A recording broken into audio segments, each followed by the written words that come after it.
நம்ம இன்றைக்கி டிஃப்ரெண்ட்டான சிக்கன் மோனிகா எப்படி செய்யலான்றதை பார்க்கலாம். நான் வந்து 200 கிராம் போன்லெஸ் சிக்கனை எடுத்து நல்லா க்ளீன் பண்ணி எடுத்துக்கிறேன்.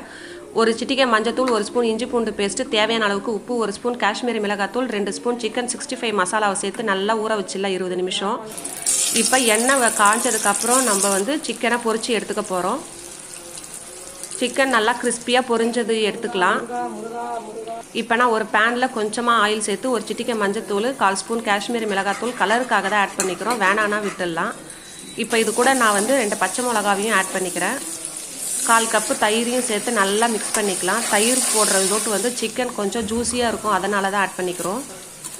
இப்போ நம்ம பொரிச்சு வச்சுருக்கிற சிக்கன் எல்லாத்தையும் இது கூட ஆட் பண்ணிக்கலாம். நான் வந்து தனியாக ஒரு முட்டையை பொடி மாஸ் மாதிரி பண்ணி இது கூடயும் ஆட் பண்ணிக்கிறேன். நான் இப்போ தான் ஃபஸ்ட் டைம் இந்த சிக்கன் மோனிகா நம்ம வீட்டில் ட்ரை பண்ணுறோம். நீங்களும் உங்கள் வீட்டில் இந்த மாதிரி செஞ்சு எப்படி இருக்குதுன்னு கமெண்ட் பண்ணுங்கள். அவ்வளோதான், நம்மளோட சிக்கன் மோனிகா ரெடி ஆயிடுச்சு. Thank you friends.